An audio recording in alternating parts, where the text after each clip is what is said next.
मैं फिर से YouTube के क्वेश्चंस को लेके फिर से ये लाइव वीडियो बना रहा हूँ। एंड मैं डॉक्टर दीपांकर बैनर्जी हूँ, जबलपुर से। Ideal fertility IVF and genetic centre private limited का director, and it is placed in Jabalpur, Madhya Pradesh. And I am a gynaecologist with special interest to foetal medicine and reproductive medicine.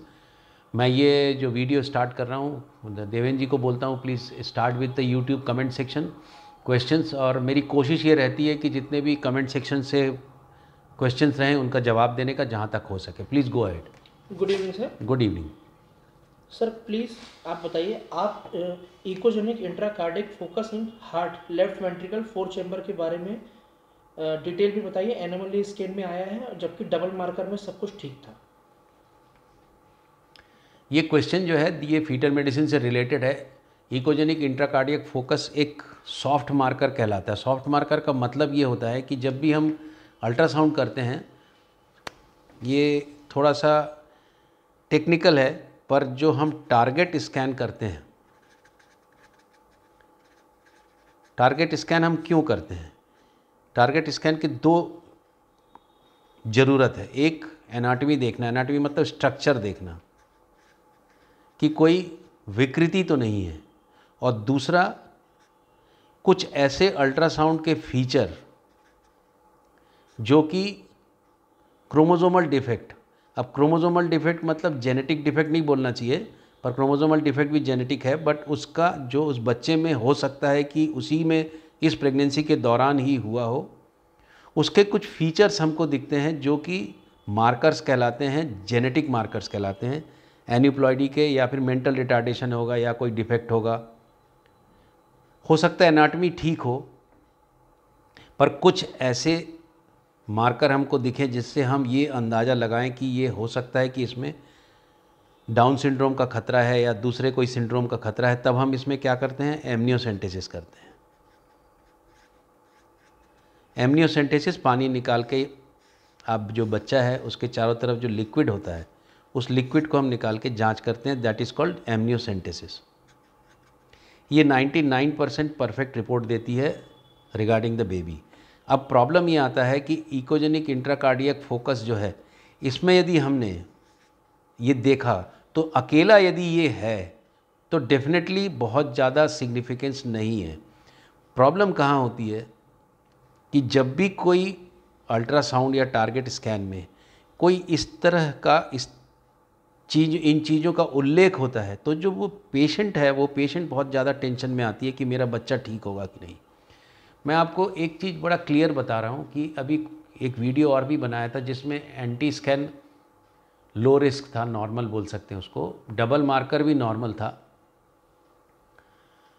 बच्चा पैदा हुआ विद डाउन सिंड्रोम। क्या ये possible है? Possible है, क्योंकि ये स्क्रीनिंग टेस्ट हैं। और जब भी किसी प्रेग्नेंट लेडी के दिमाग में ये चीज़ आ जाती है कि मेरे बच्चे में ये प्रॉब्लम हो सकती है, तो मेरा पर्सनल और American college of obstetrics and gynaecology का यदि आप रूल वो देखेंगे, हर पेशेंट को, हर लेडी को इन्वेजिव या एमनियोसेंटेसिस का ऑफ़र करना चाहिए। यदि वो चाहें तो करा सकती हैं, जो कि 100%, नियरली 100%, 99% परफेक्ट होता है। तो क्या सबका हम एमनियोसेंटेसिस करने लगे? NIPT नहीं करें तो एमनियोसेंटेसिस करने को ऑफ़र देने को लिए बोला गया है, क्योंकि वही एक ऐसा टेस्ट है जिसमें आप पक्का बता सकते हैं। तो आप बोलेंगे कि एमनियोसेंटेसिस कराएंगे केवल इंट्राकार्डियक फोकस के लिए तो एबॉर्शन होने का खतरा है। मैं ये क्लियर करना चाहता हूँ कि जो एबॉर्शन होने का खतरा पहले बताया जाता था, अब नई मशीनें और सेफ्टी के साथ में जब करते हैं तो वो खतरा एबॉर्शन का बहुत ही कम है। तो यदि पेशेंट की एंजाइटी ज़्यादा है तो आप ये करा सकते हो, अदरवाइज़ ये पर्सनल है। और सिंगल केवल इंट्राकार्डियक फोकस के कारण और बाकी चीज़ें यदि नॉर्मल हैं तो हम यदि रिस्क असेसमेंट में देखते हैं कि बच्चे में डाउन सिंड्रोम का खतरा नहीं है तो आप अवॉइड भी कर सकते हो। सुनने और जुड़ने के लिए बहुत बहुत धन्यवाद। ये एक बहुत इम्पॉर्टेंट मैसेज था, क्योंकि फीटल मेडिसिन में बच्चे का, चूँकि बच्चे कम होते हैं अब, तो बच्चे की क्वालिटी अच्छी होनी चाहिए, ये सभी की इच्छा रहती है। और यदि किसी भी तरह का कोई भी यदि डाउट मन में आता है तो वो लेडी और वो कपल बहुत परेशान होते हैं।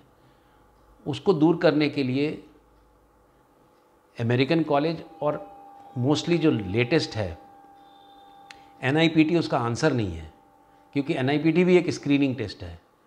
आप स्क्रीनिंग में किसी अंदाजे से किसी अपराधी को छोड़ नहीं सकते या निरपराध को दंड नहीं दे सकते, तो उसका DNA टेस्ट हम करते हैं। DNA कहाँ से मिलेगा? एमनियोसेंटेसिस से या कोरियन विलस सैम्पलिंग से।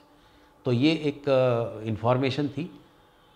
सुनने और जुड़ने के लिए बहुत बहुत धन्यवाद। यदि आपको ये कंटेंट अच्छा लगता है तो प्लीज़ यूट्यूब के चैनल को हमारे उसको सब्सक्राइब करिए और उसको शेयर करिए ताकि ये जानकारी दूसरी तक पहुंच सके। सुनने और जुड़ने के लिए बहुत बहुत धन्यवाद।